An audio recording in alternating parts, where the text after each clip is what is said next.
Olá, eu sou Humberto Pinheiro. O Assembleia Entrevista de hoje fala com o deputado Capitão Tadeu, terceiro mandato, do PSB, membro da comissão efetivo, claro, da Comissão de Segurança Pública.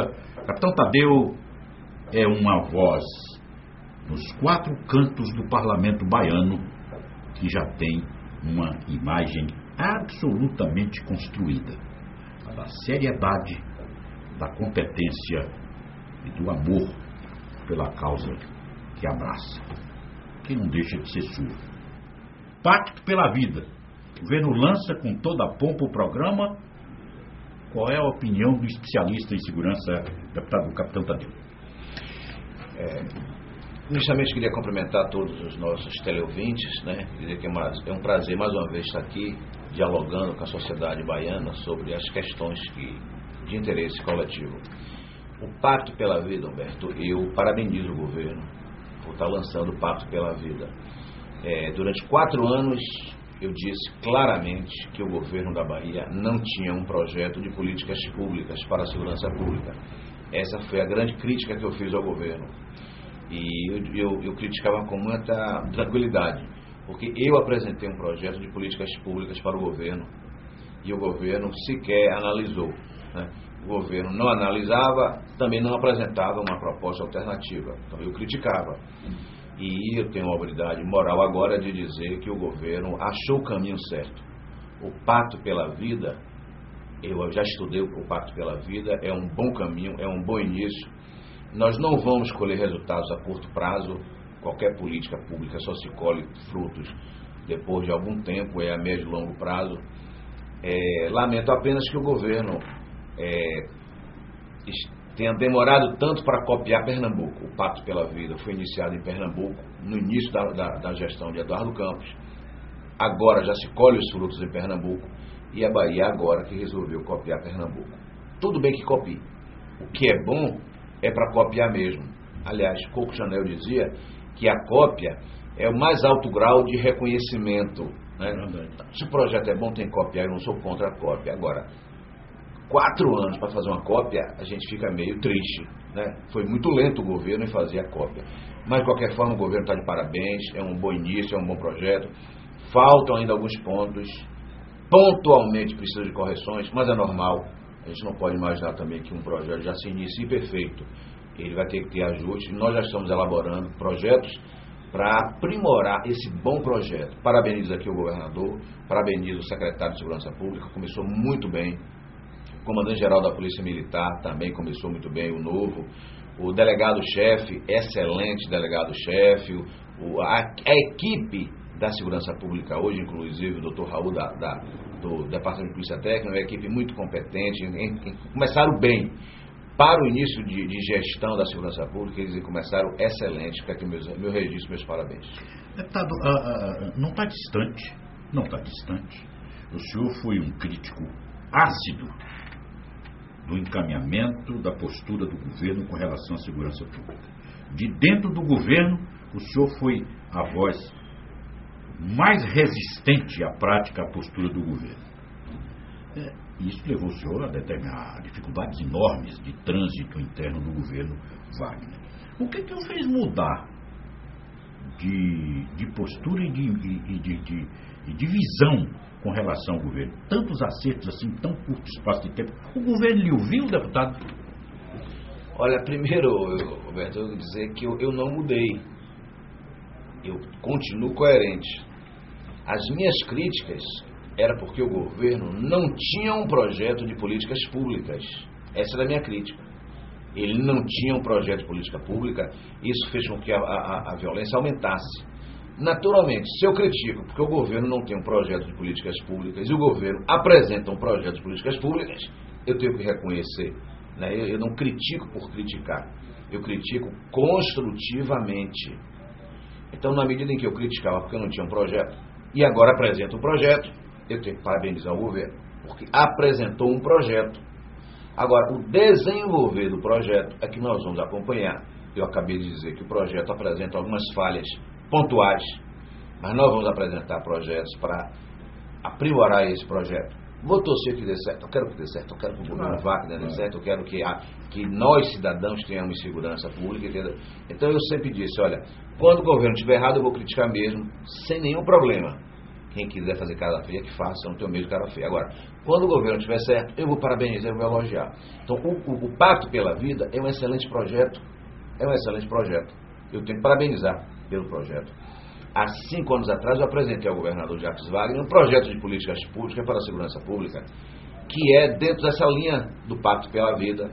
Então, é o projeto que eu apresentei ao governo há 5 anos atrás. Quem quiser ver, é só entrar no meu site e vai ver documentado lá. Não leva esse nome, Pacto pela Vida, mas é o mesmo conteúdo. Não é porque eu seja bom, não. É porque era o óbvio. Para melhorar a segurança pública, tem que melhorar a polícia e melhorar as condições sociais. Tem que engajar as áreas sociais do governo para melhorar a segurança do cidadão, a segurança social. Então, está de parabéns o governo, está de parabéns o secretário, em poucos meses já conseguiu trazer esse projeto para a mesa de discussão. Parabenizo. Da mesma forma, se esse projeto ficar apenas no projeto, se não sair do papel, eu vou criticar o governador com toda tranquilidade. Como estou dizendo, o governo foi lento em copiar Pernambuco. Aliás, Roberto, eu fico preocupado o que é que se passa na cabeça do governo com relação a nós baianos. O governo da Bahia lançou, há 2 anos atrás, o Ronda nos Bairros, uma cópia do Ceará. Lançou agora a Base Comunitária de Segurança, uma cópia do Rio de Janeiro. Lançou agora o Pacto pela Vida, uma cópia de Pernambuco. Lançou a delegacia, o Departamento de Homicídios, uma cópia de São Paulo. Será que nós não temos capacidades aqui na Bahia em termos de projetos próprios? Temos que copiar tudo de outros estados? Eu acho que a Bahia tem projetos próprios. Tem várias autoridades aí com projetos, o governo que não quer olhar. Mas, de qualquer forma, eu não sou contra a cópia, eu disse. Se é para copiar coisa boa, que se copie. Parabéns, está copiando, é uma cópia boa. Agora, que se implante realmente esses projetos, para que não fique só no projeto. Segundo o senhor próprio, a Bahia copiou as UPPs do Rio de Janeiro. Trouxe para cá e instalou a primeira base no Carnaval, dando certo. Isso. Os resultados são positivos, não? A população responde bem.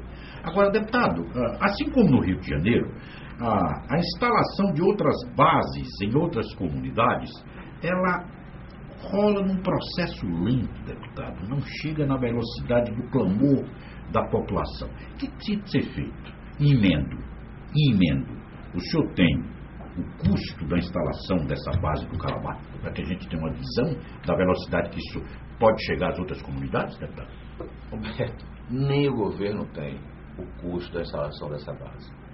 Nem o governo tem. Esse projeto foi implantado, está dando bons resultados. Veja a mesma coisa, eu não estou aqui criticando tudo, não. Foi uma cópia, está dando certo, está. Parabenizo por isso, o povo está gostando, está dando certo. Tem que se expandir para os outros lugares. Mas a estrutura foi feita às pressas. Não há o custo ainda disso, nem um planejamento de que será necessário para as próximas bases. Quantas serão necessárias, qual custo seria, não se tem esse estudo. Então foi feito às pressas para dar uma resposta à sociedade.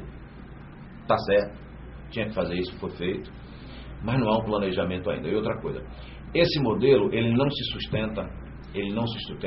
sustenta para toda a Bahia. 120 policiais militares para uma base atender 20 mil habitantes, se você fizer proporção para toda a Bahia, não dá certo, não tem efetivo que aguente. Aí o secretário deu uma resposta muito correta, mas a base comunitária de segurança não vai ser para todos os lugares, vai ser para aqueles locais que o índice de violência é maior. Tudo bem, também concordo. Você não pode tratar todos os bairros de forma igualitária. Tem bairros que têm uma necessidade maior, uma presença mais forte do Estado, outro menos. Mas o que pode acontecer? Esses bairros sendo ocupados pelas bases comunitárias de segurança, as pessoas podem migrar para outros bairros. E aí vai deslocar o problema. Qual o planejamento para os outros bairros? Para que não deixe que se instalem em outros bairros? Isso não tem ainda. Não foi feito isso. Eu não estou criticando aqui a atual gestão da Secretaria de Segurança Pública. Tem poucos meses. Eles não podem fazer um planejamento completo e perfeito em pouco tempo. Mas o governo já deveria ter feito isso, porque já estamos no 5º ano do governo. Então, o governo como um todo está falhando, não está planejando de forma correta. A nova equipe começou bem e a gente não pode responsabilizar o atual secretário, o atual comandante-geral, o atual delegado-chefe por não ter um planejamento completo ainda. Mas o governo já era para ter. Eu fiz uma conta aqui, deputado. Por baixo, nós temos aí 40 comunidades em estado de risco alto, né, com a presença do crime em taxas altas pelo estado afora. Umas entre 15 e 20 comunidades, me socorre a região, no estado, na capital, e as outras 20 espalhadas pelas principais cidades da Bahia. Feira de Santana, Vitória da Conquista, Itabuna, Barreiras, Juazeiro, enfim. 4.800 homens seriam necessários, ou são necessários para o enfrentamento e para a presença nessas 40 comunidades. Temos efetivo para isso? Olha, o governo, de uma forma correta, autorizou agora a contratação de mais 3.500 policiais, além dos 7.000 que já tinham contratado. Então, para atender essas comunidades, essas providências que o governador está tomando são suficientes, né? O problema é como ele disse. Essas comunidades ficarão sanadas. É blindar as outras. Agora eu fico. Qual o projeto para as outras? Tudo bem que para as outras não tem a mesma intensidade para essas, do que essas. Porque nós temos bairros que tem preocupação com a segurança pública, mas não está tão violento quanto outros. Então o Estado tem que ter essa preocupação quando está os bairros mais violentos, mas tem que preocupar para que essa violência desses bairros não migre para outros bairros menos violentos hoje. Aí que eu digo, o governo não tem um projeto para dar sustentação, dar sustentabilidade a esse projeto na Bahia como um todo. Então vai ficar apagando focos de incêndio. Então essa política do governo é de estar apagando focos de incêndio. Tudo bem, está certo, tem que apagar mesmo o foco de incêndio, mas tem que ter um planejamento complementar para não deixar que esse incêndio se alastre para os outros bairros da Bahia. E aí não tem. Aracatu, é uma cidade ali no sudoeste da Bahia, próxima à Vitória da Conquista. Andaraí é uma outra cidade ali encravada na Chapada Diamantina, no chamado circuito, o tripé do diamante, que dominou por longo tempo a Chapada Diamantina. Ambas foram vítimas nas últimas 72 horas do ataque de quadrilhas fortemente armadas que detonaram os caixas de autosserviço de agências de banco do Brasil, enfim, outros bancos. Deixa eu dizer assim, o governo não tem um projeto de contenção do deslocamento do crime. No fundo, o senhor está querendo colocar dessa forma.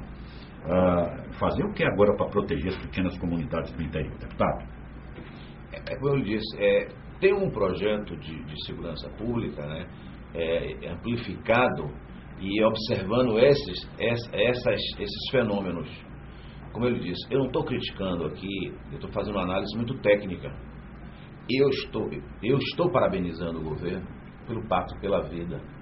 Estou até admitindo que o Pacto pela Vida começou agora, com atraso, mas tudo bem, mas começou. E que por começar agora, ele vai ter que ser corrigido. Então eu só estou alertando que nesse planejamento do Pacto pela Vida, tem que se pensar de formas de conter essa migração. Então, como eu disse, esses bairros estão bem protegidos. É bom até que passe até uma sensação de segurança quando passa na televisão uma reportagem mostrando esses bairros, a população satisfeita.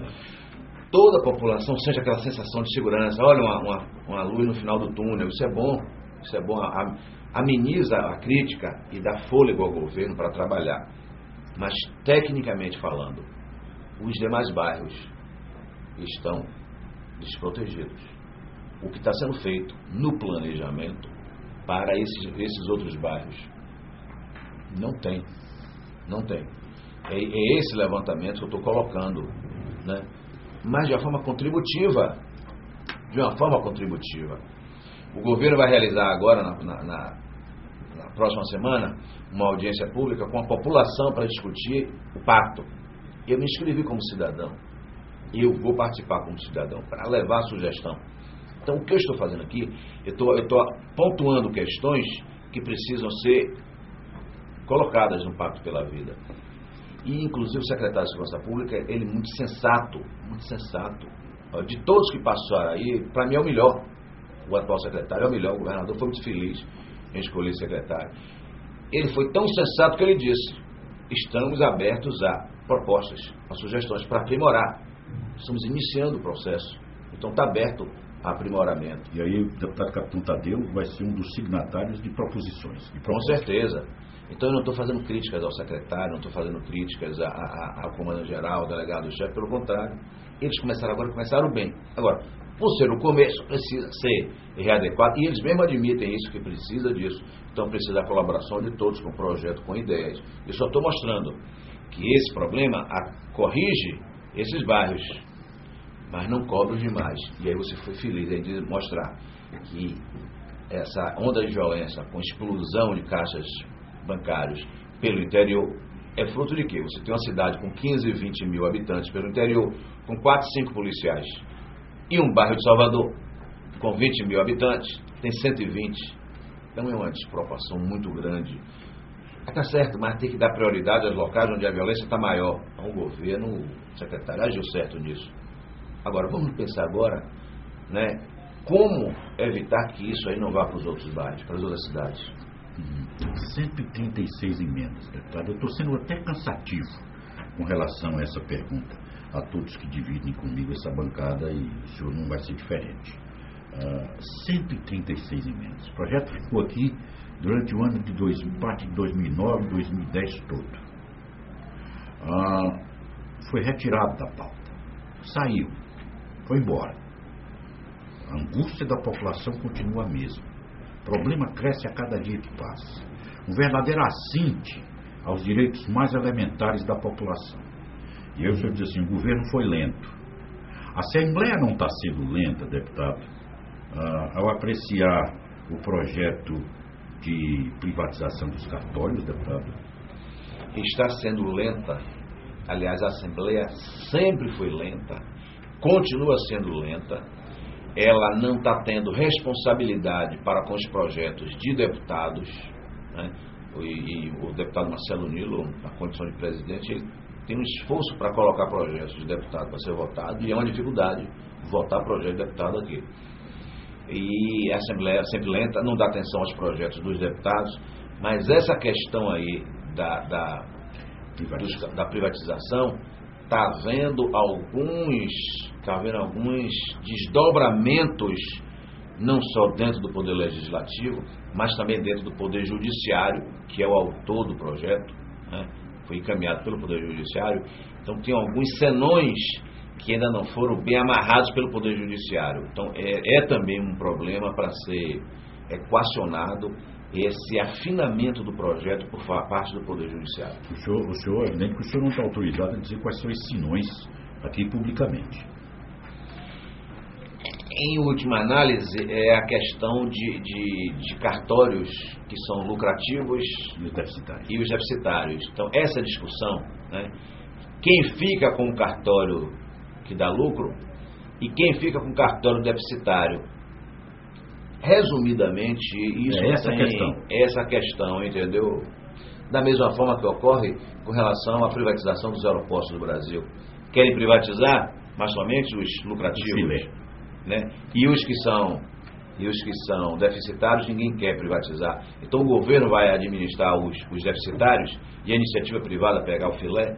Então é mais ou menos isso que está se discutindo e ainda não conseguiu amarrar. Perfeito. Mas o projeto volta. Volta o projeto, e é importante para a Bahia. Qual é o seu sentimento de aprovação? Nós vamos privatizar, desemboca na privatização? Aí é uma questão do Conselho Nacional de Justiça, né? Que aí vai ter que privatizar, não tem jeito, é obrigatório privatizar. Então a população... O que nós estamos discutindo é de que forma. Perfeito. De parte do deputado Capitão Tadeu, a população pode ficar tranquila que essa questão vai ser resolvida logo. Então logo o projeto. O meu desejo é que seja logo. depender de mim será logo, mas aí eu tenho que ser muito coerente. A gente não pode aprovar um projeto para dar rapidez, para dizer que foi rápido, mas aprovar um projeto ruim para a sociedade.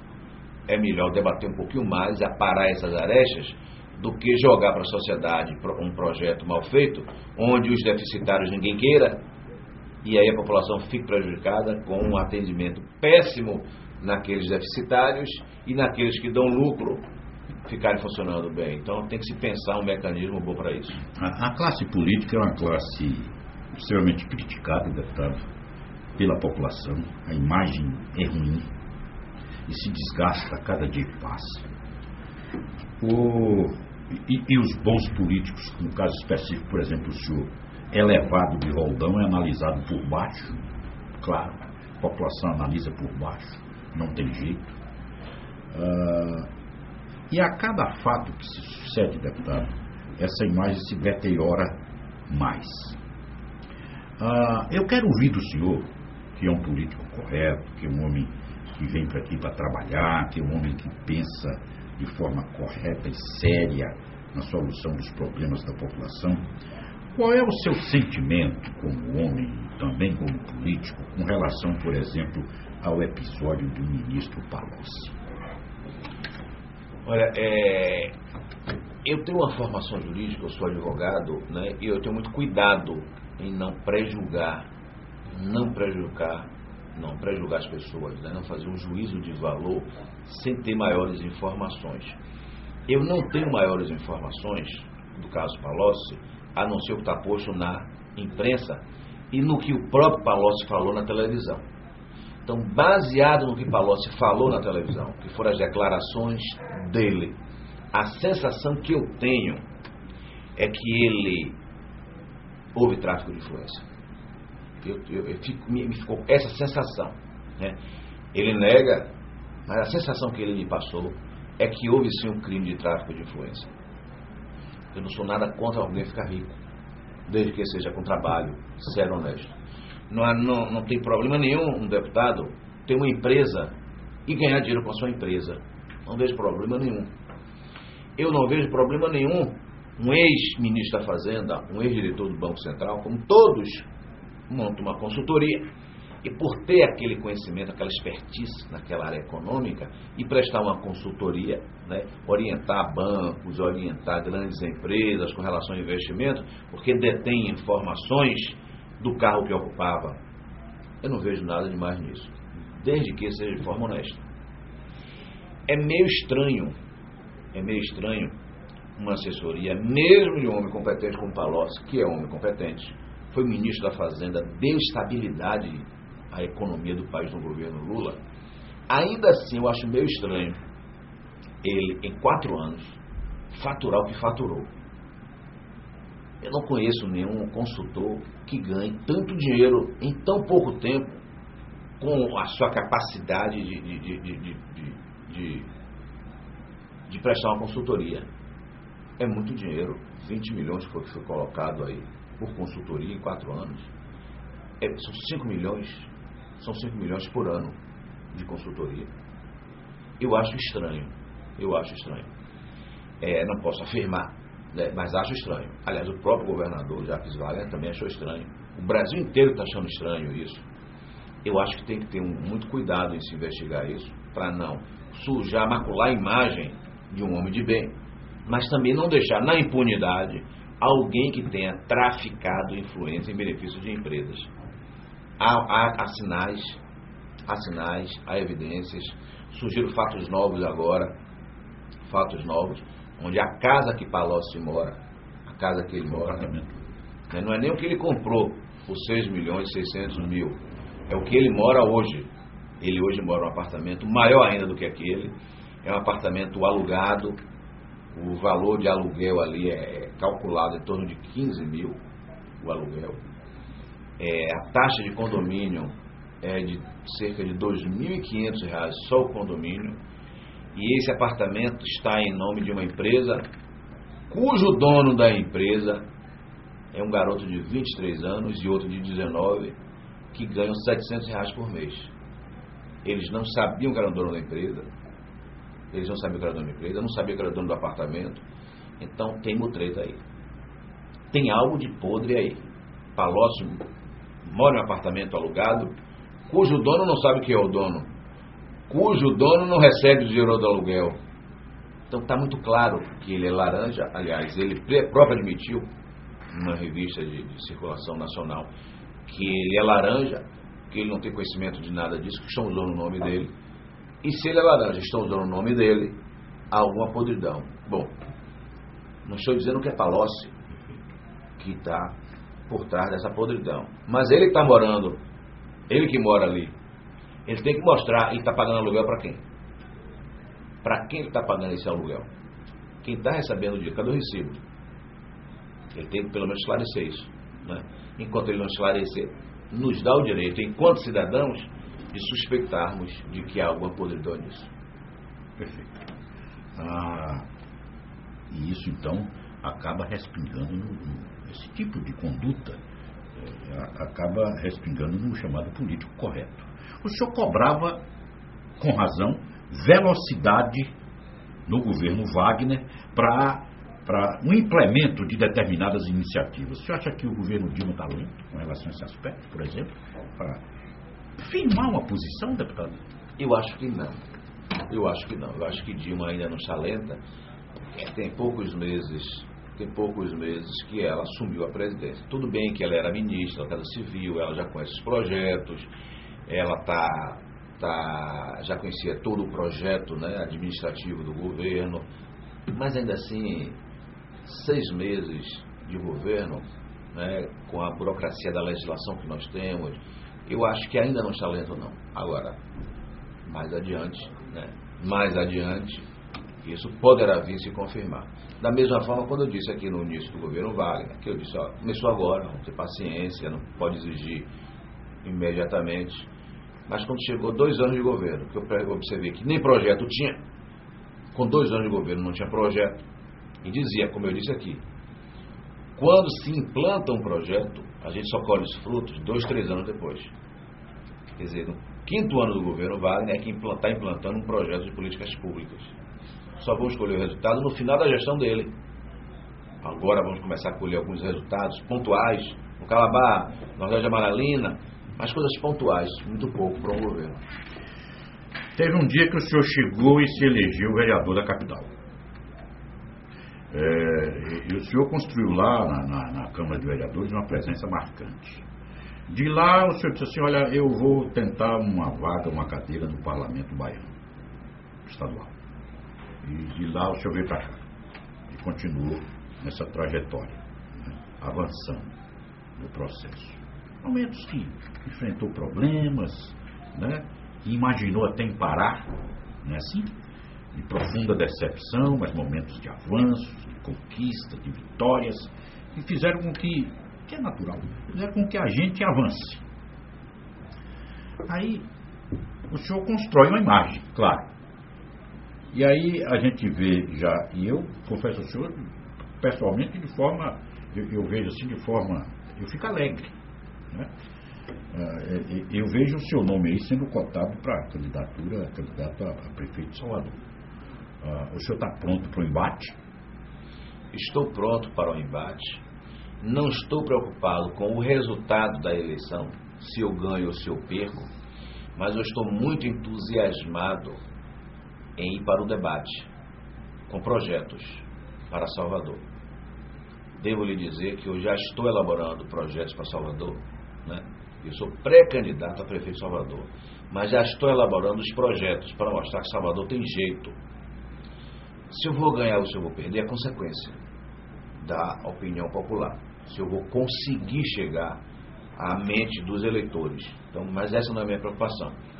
Mas eu quero transformar, esse tem sido assim, o meu grande desafio, minha vontade é de ir para o debate, para forçar os demais candidatos a ter projetos, a ter ideias, e ideias documentadas, não simplesmente chegar no horário eleitoral e dizer, falar, não. Eu vou documentar os projetos para Salvador. Salvador tem jeito, na área da saúde é esse, na área da educação é aquele, na área da segurança pública é dessa forma, na área do transporte é esse é o projeto. Agora, vou ser sincero também com a população em dizer, isso aqui não é para se implantar em 1 ano, 2 anos, 3 anos, 4 anos. É para ser implantado gradativamente, porque Salvador é uma cidade pobre, não tem dinheiro para implantar tudo. O projeto está aqui, vamos começar a caminhar, passo a passo, para implantar gradativamente. Mas sabemos que temos um caminho. O que a gente vê hoje, Salvador está sem rumo. Salvador está sem rumo, Salvador está sem... Não tem projeto administrativo, não tem projeto político. Quer dizer, é uma salada, a cada 6 meses muda secretários. Nós tivemos, no caso do trânsito de Salvador, nós tivemos um superintendente que levou 15 dias, Miguel Kessler. Lá nós já tivemos uns 4 ou 5 ou 6 superintendentes na área do trânsito de Salvador. Como é que pode, numa gestão só, termos 5, 6 gestores do trânsito da cidade, do transporte? Quer dizer, é secretário de saúde, já tivemos uns 4 ou 5 também secretários de saúde e educação da mesma forma. Falta de um projeto.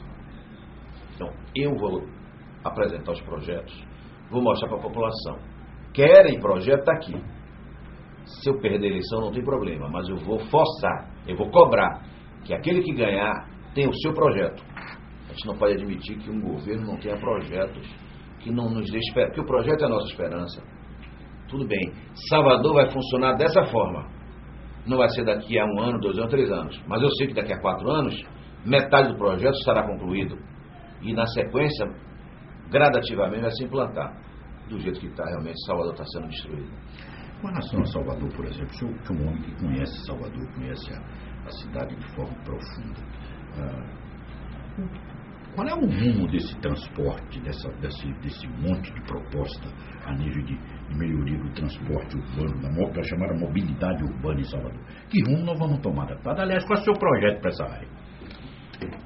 O meu projeto é a construção de um pacto social por um trânsito melhor. Esse projeto já está pronto. Nós vamos abrir um site denominado Salvador Tem Jeito. Vamos colocar os projetos. É o slogan da campanha, Salvador Tem Jeito. E o site ele terá vou incluir no site todos esses projetos para que a população leia, sugira, acrescente, aprimore. Porque eu elaborando um projeto, eu vou no limite da minha capacidade cultural e intelectual. Mas quando a população lê e acrescenta, obviamente que aprimora aquilo que eu elaborei. Então, o pacto social por um trânsito melhor, o que é que eu mostro para a população? São Paulo tem 70 quilômetros de metrô, só anda engarrafada. Berlim, Londres, Paris, tem mais de 100 quilômetros de metrô, mais de 100 anos de metrô. Tem veículo leve sobre trilhos, tem ciclopista, tem um povo educado para o convívio social, e ainda assim, tudo engarrafado. Então a questão da mobilidade urbana vai além do transporte coletivo. Estou discutindo para Salvador se é metrô, se é VLT, se é BRT, se é ciclopista. Tem que ter todos esses têm que estar no projeto. E mais, a mudança de cultura. A mudança de cultura no uso do automóvel na cidade. Se não mudarmos a cultura do uso do automóvel, nós não vamos melhorar por mais tempo. Mudar a cultura do uso do automóvel, por exemplo?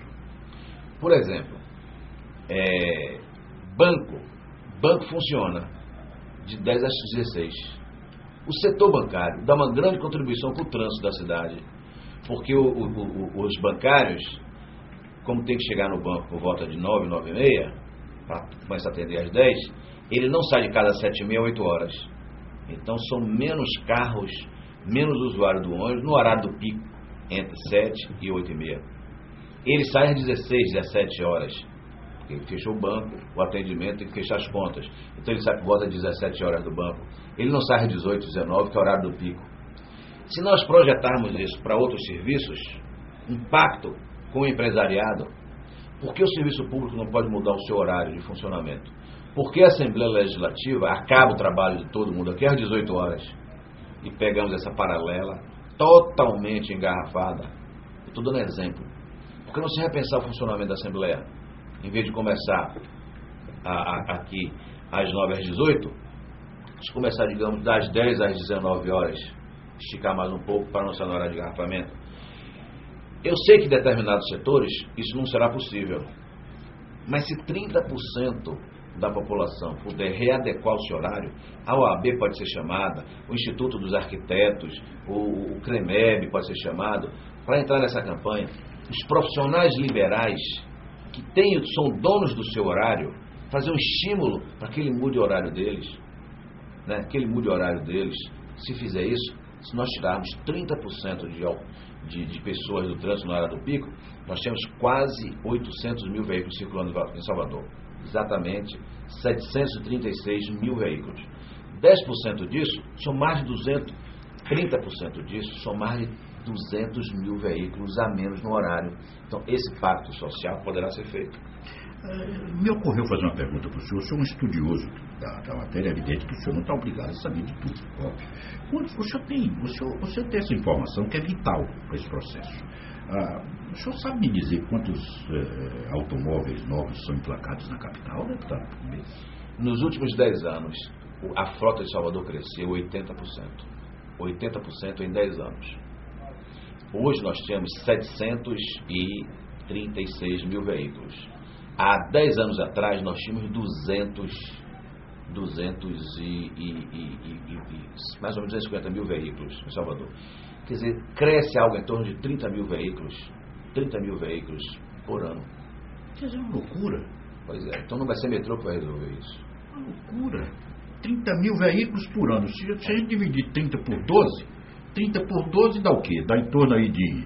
Seriam 12, 24...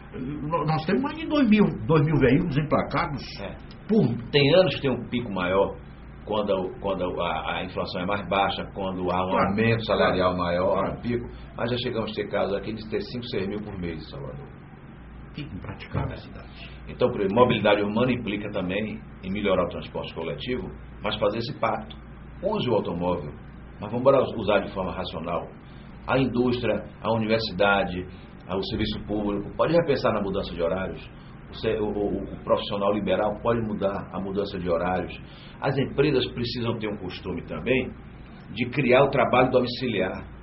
Se eu tenho na minha empresa um funcionário que ele elabora relatórios, ele pode ficar 2 dias na semana elaborando relatório na casa dele. É mais econômico para a empresa, porque não vai ter o gasto de energia, de cafezinho, de transporte. É mais confortável para o trabalhador e ele vai produzir melhor em casa durante 2 dias. E a rua agradece porque fica aliviada. Fica aliviada. Imagine, se cada empresa, a microempresa ou grande empresa fizer isso com uma parte pequena dos seus trabalhadores, a gente vai tirar milhares de trabalhadores da rua, reduz a necessidade de ônibus, reduz a necessidade de automóvel, diminui a poluição, o engarrafamento. E é racional isso. É racional. Se alguém vai fazer um planejamento, pense em casa, discuta pela internet, 2, 3 vezes na semana, esses trabalhadores, uma grande contribuição ele pode fazer com isso. Agora, o senhor já resolveu internamente o seu partido? O senhor efetivamente é muito pré-candidato?